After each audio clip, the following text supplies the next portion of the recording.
What is going on, everybody? Happy Friday and happy beginning of the work weekend if you are a weekend warrior.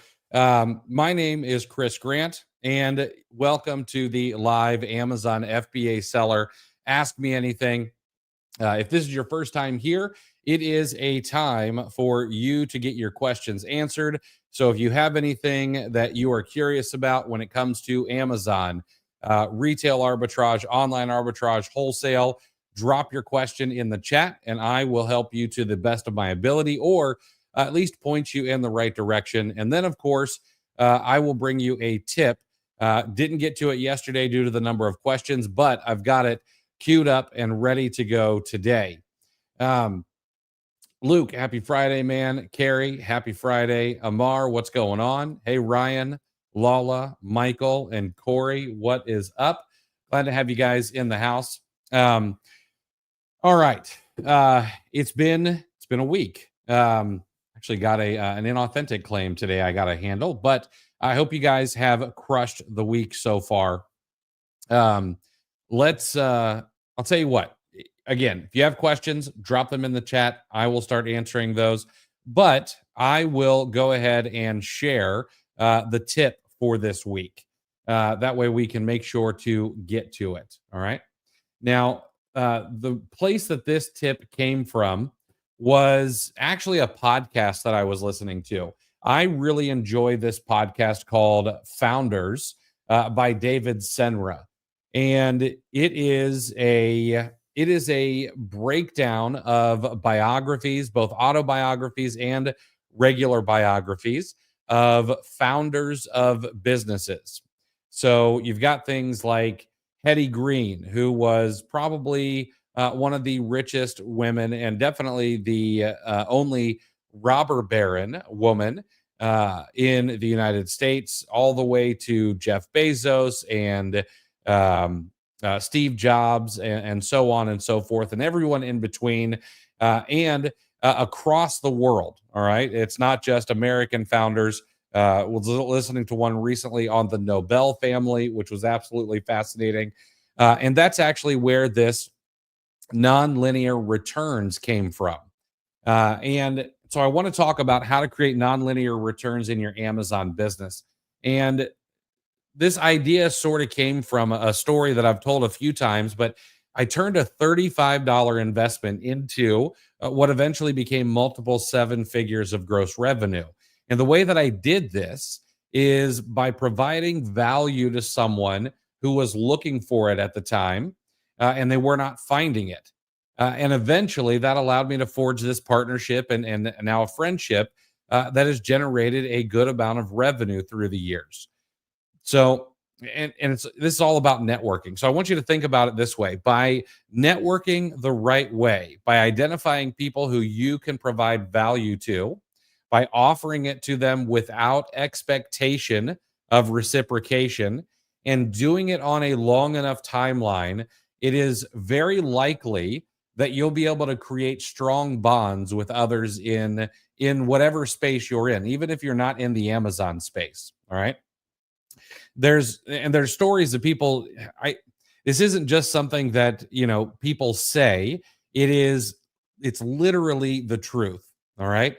There are stories of Steve Jobs hopping on the phone and calling up Sergey Brin or Larry Page over at Google because someone used the wrong hex code or the wrong color code for one of the letters in their Google logo.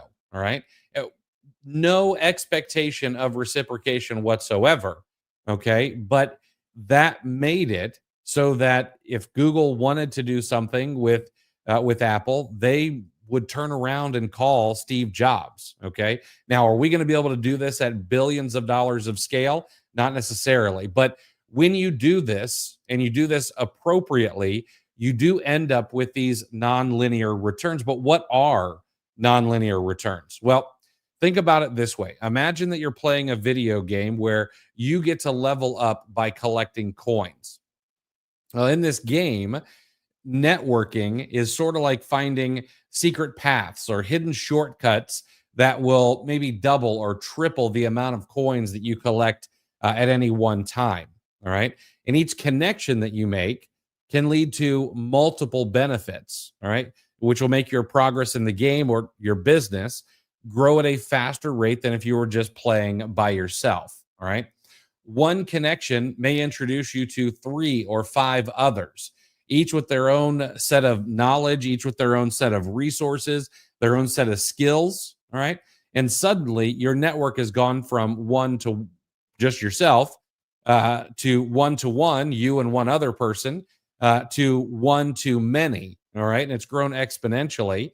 And so have your opportunities. But, well, if I do this, if I actually take the time, what kind of opportunities might come up because you're willing to offer some value up front? And the value doesn't have to be anything life changing. I can tell you that the very first piece of value that I offered was not life changing. All right. It was not a cure to any kind of disease or something that made millions of dollars. All it was I went out and I paid a developer to create an extension for me, and it cost me $35 in total so that you could highlight items inside of Google Chrome and right click and then blur those items out, which would allow you to take screen recordings without having to go in and edit on the back end. All right. I called it Easy Blur.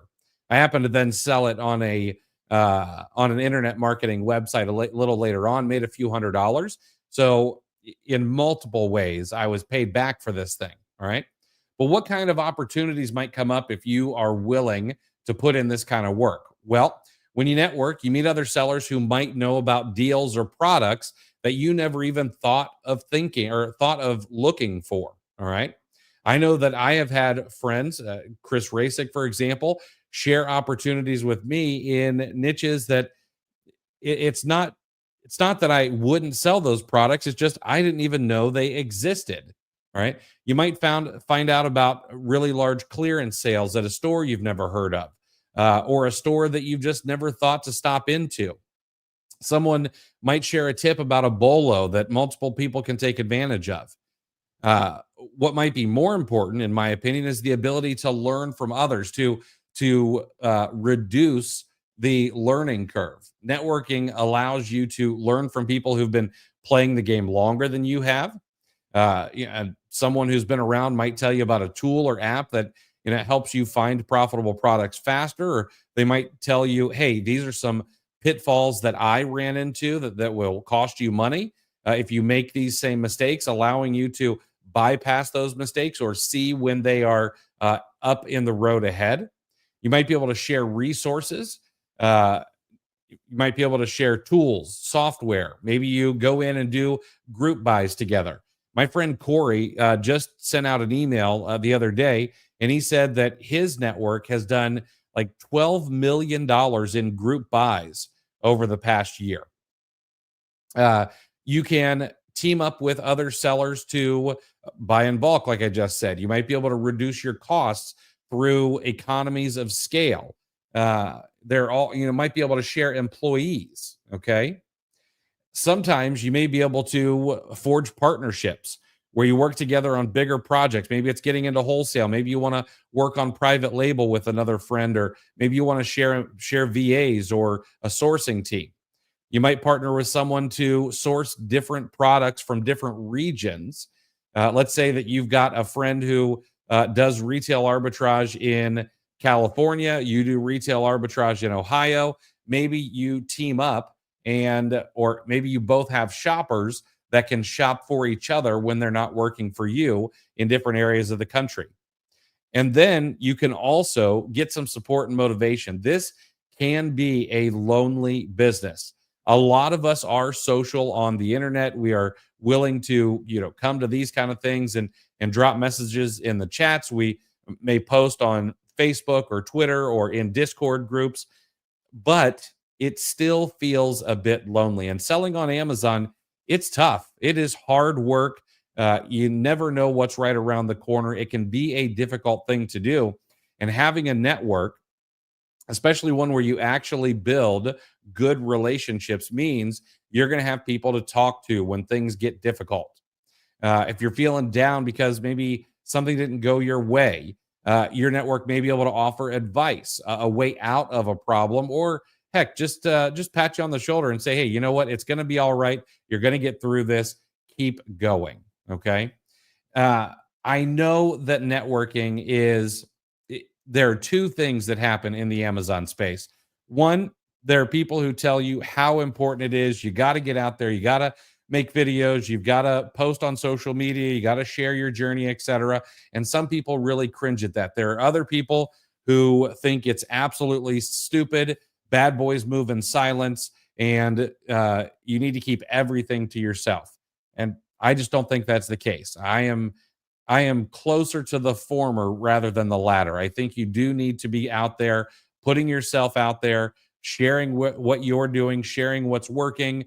You don't have to lay out all your secrets, but if you know something that someone is asking, drop them a DM and say, "Hey, here's how you get through that problem," and your network will end up blowing up if you are willing to do that for a long enough period of time. All right. Okay. Let me go in and get back to some of these questions.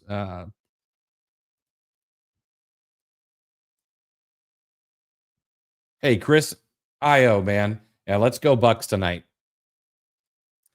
Corey, I have proceeded with placing a bet on your Ohio State game.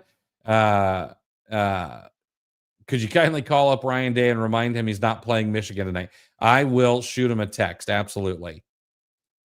Carrie, I did not get the same inauthentic as you, I would imagine. I so any leads that I share, I actually don't buy. I think that may be a little outside of the ethical zone. So these are different products. Oh, Corey, nice. Likely going to jinx this, but I haven't had an inauthentic since October. Yeah, that's awesome. I've had two since October.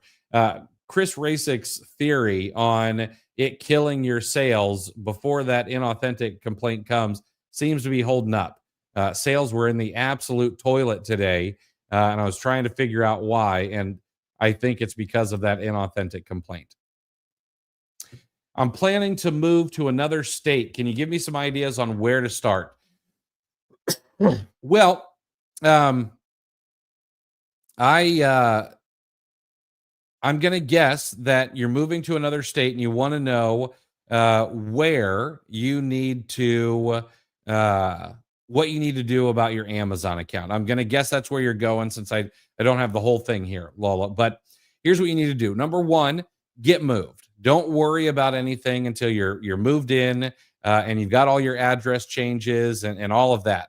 Get your bank accounts changed, get your credit card changed, whatever you need to do, get those all changed over to your new address. And then I would suggest two things. Number one, open up a case with seller support and say, hey, I've moved. I'm going to be changing the address on my seller account. I just want to let you guys know and wait for their response. And, they'll be like, oh, yeah, that's no problem whatsoever. Print that out, have it for your records. Okay. And then go through all the steps to change your address inside of Seller Central. Go through the tax interview, go through your shipping settings, everything and everywhere that you need to change your address, get those changed.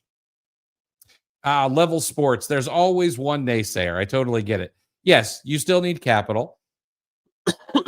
Yes, you cannot rely on other people to do the work. I didn't say that, nor would I recommend that you rely on others' capital or rely on other people doing the work. However, I will tell you something that has come out of my own network. This is something that I have done personally. Is in the past I have loaned money at a reasonable interest rate to others who needed more capital, and so there is a way to get capital through your network. You'd be surprised at how many people have capital sitting around. Number one, and two, no, I would not want them to do the work, but you guys could do some work together. You guys can share resources. All right. So I get it, but yeah, it still works. Hey, Dennis, I appreciate that, man. I try to make these as helpful as possible. Jonathan, what's going on, Chris? Good afternoon. Question: Amazon charges me promo rebates. I don't run any promotions. Do you have any idea about that fee? So, chances are what you're seeing is you're seeing a promo rebate that Amazon is putting on your listings themselves. They may say, hey, this is $5 off or something along those lines, or maybe they put a 10% coupon. You're going to see that promo rebate charged to you, and then eventually you should see that paid back to you. You're going to want to pay attention, but for their own accounting purposes, it does come in as different line items.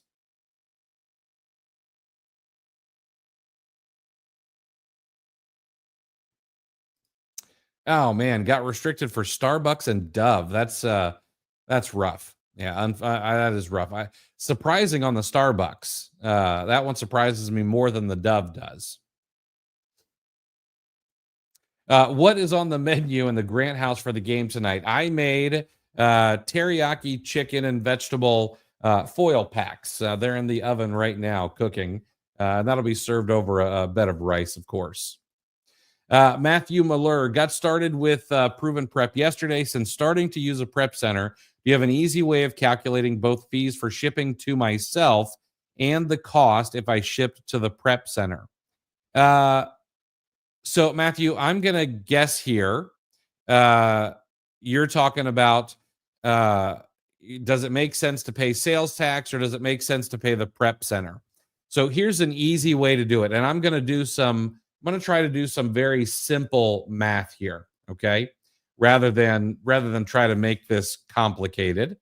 But let's say, for example, that you're gonna have a 10% tax rate just to make this easy.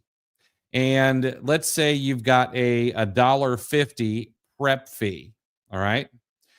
Well, you just have to kind of work this backwards. Okay. So if you've got a dollar 50 prep fee and you're paying a 10% tax rate, anything above $15 that would be charged sales tax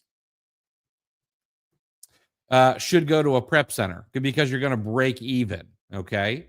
Uh, you're going to pay 10% tax on 15 bucks. That's a buck 50. So if you're going to pay 10% tax rate on a $30 item, you're going to pay $3. You're actually going to be putting a buck 50 back in your pocket. That's the way. What I would do is I just build myself a little chart or write a little sticky note. Hey, if it's above X number of dollars, I should send it off to the prep center. If it's below X number of dollars, I should keep it here. Now, there's one other thing to think about in this particular case. You need to think about all those little things that add up that you probably don't think about in your own prep. All right. You're going to pay a buck 50 flat to get bubble wrap if it's necessary, to get an FNSKU sticker, to get a poly bag. And I would imagine you're not getting charged for too many boxes because they're reusing old boxes. All right. But when you prep at home, you're going to have to pay for a box if you don't have an old one. You are going to have your poly bags, which is going to cost you maybe 5 or 10 cents per poly bag. Your FNSKU labels might be another penny or two. If you're using any bubble wrap, maybe that's 50 cents for a piece of bubble wrap. So you've got all these little expenses that are going to be in your prep at home that you may want to take into account as well. David, in the past 3 years, uh, I've changed my address twice and will be changing it again in a few months. I always let Amazon know, but at some point, will it trigger something bad on my account? It could trigger you having to do another verification. Now, I've seen people get video verifications in the past when they change their address. I've seen people just have to get a postcard verification. That's typically what happens. When I moved last year, was it last year? Yeah, no, not 2024. When I moved in 2023, we had to do a postcard verification. Now, here's the silly thing. When I changed all the addresses and they said they sent out the postcard, it never came, and then the verification just went away. So that may happen as well. What is the sales count up to on Walmart? Have you moved past 2? No, I'm still just at 2. Matter of fact, I made a mistake on my second sale. It came yesterday. I shipped it out. Everything was good, but I forgot to mark it as shipped, even though I bought shipping through Walmart. So I got a little nasty email today saying, hey, you need to go in and mark this as shipped or we're going to cancel it, even though it's already been sent out. So I have failed at guru status on Walmart. Yeah, that's a great idea. Thank you, man. I live in New Jersey, so I pay 6.66% sales tax. Yeah, the prep center will be great. Excuse me. Corey, starting to dip into some OA. Is there risk with bigger retail stores like Walmart, Target, and ordering larger quantities than getting banned? I tend to order a minimum of 20 at a time.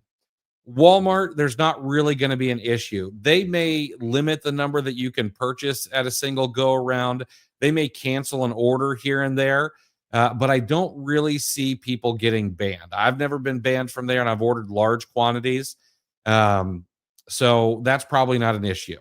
I was recently banned from Target, and I didn't even order that large of quantities. I think I just tried to go a little too hard on some of their discounts, but Target will ban you. It's pretty easy to get around. All I did was I used another email address, and no issues whatsoever after that. But Kohl's not really an issue.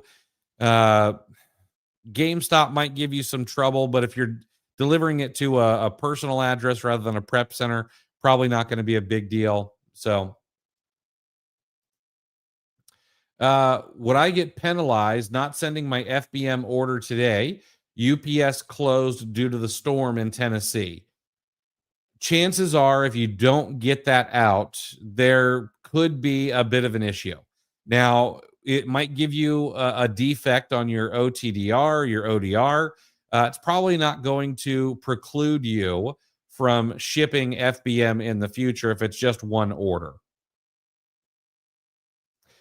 Should I keep my store on vacation mode while I'm in the process of moving? If you're doing any sort of merchant fulfilled, I would personally. If it's all FBA, it's not a big deal. Just let it go as normal. It's all FBA. It's all handled from there. But FBM, I would not be trying to mess with that while trying to move, especially while trying to move across states. Yeah, Teresa over on Instagram. Absolutely. Go Bucks.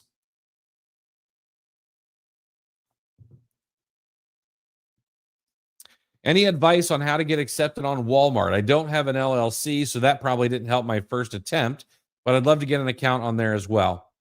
You're going to need to get that LLC. They require it, and that's really going to be about it. So get your LLC. You can show them your Amazon storefront as proof that, because they're going to ask for like a website. Your Amazon storefront will do the trick, but the LLC is probably what kept you out of it. Truth Right. Hey, Chris, is it okay to have a second seller account if it's under a completely different LLC and sells different products? So you're allowed to have more than one Amazon seller account. It is within terms of service. I even ask Amazon before opening up another Amazon seller account. Now, should you have them separated and have a firewall between them? I absolutely would. I would try to keep them as separate as possible. Different ISPs or internet service providers, different computers, different LLCs, different addresses, different bank accounts, different credit cards. Everything should be separate as possible. But again, you are allowed to have multiple seller accounts. You're not allowed to sell the same products on both of them. They need to be different products. Jay Tyndall, heard some prep centers have minimums. How would you recommend a newer seller start with them? Look for ones that have lower minimum. Yeah, you're going to want to look for ones that have lower minimums, or alternatively, you're just going to want to get to the point where you can meet their minimums. And also find out what they do if you don't hit their minimum criteria. Are they going to charge you a fee if you don't hit their 300 or 400 minimum? Are they going to allow you a month to make it up? What is the process there, and how tight are they on that? But I mean, they do have a reason for the minimums. I understand them. They need to have enough volume coming through to make sure that it's also worth their time, because prep centers run on volume and thin margins. So they've got to get that volume from their customers.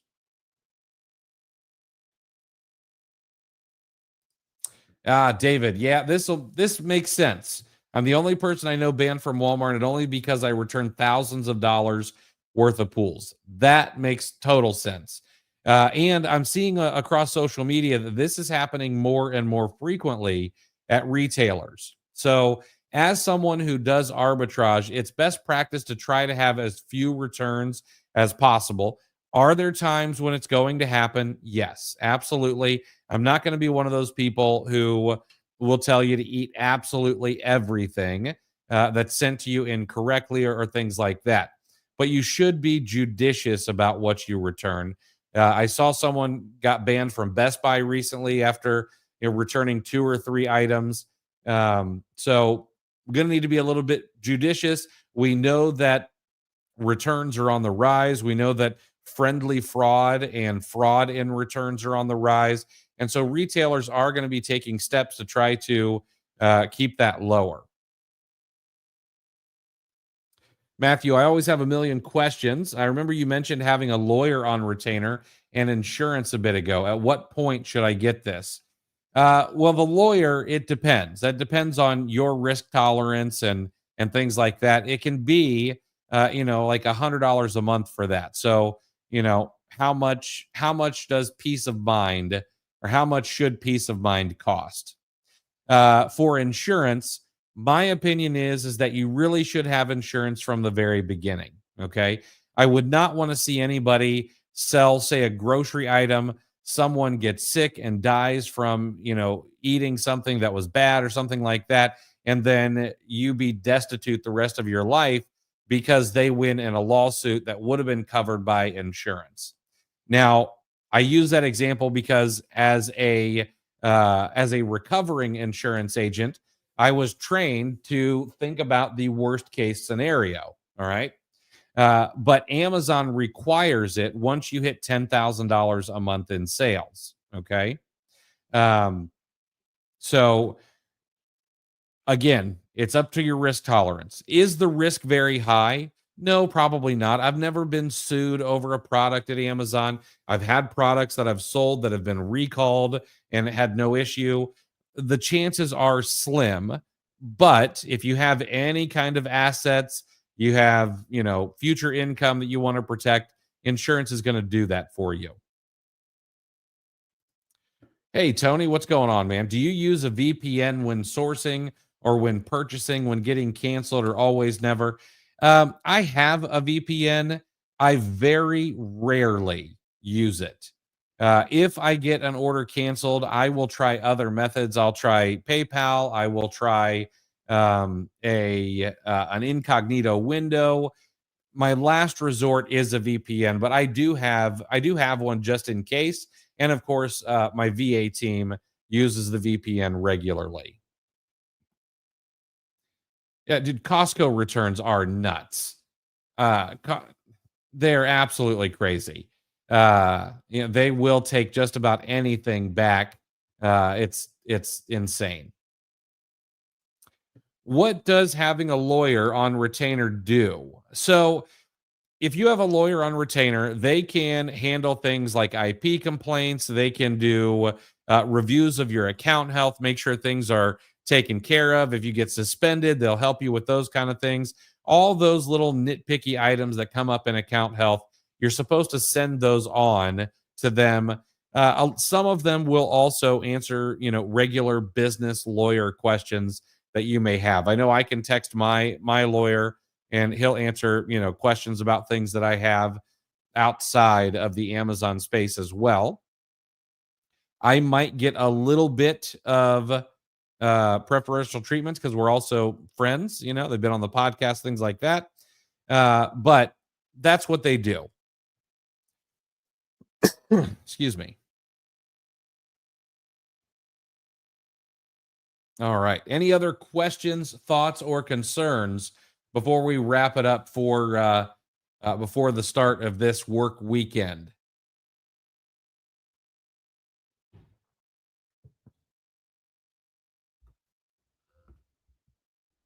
All right. We'll wrap it up there, guys. I will be back tomorrow at 5:30 p.m. Oh, and just a reminder, if you are interested in the OA challenge, we've got an OA challenge coming up in 17 days.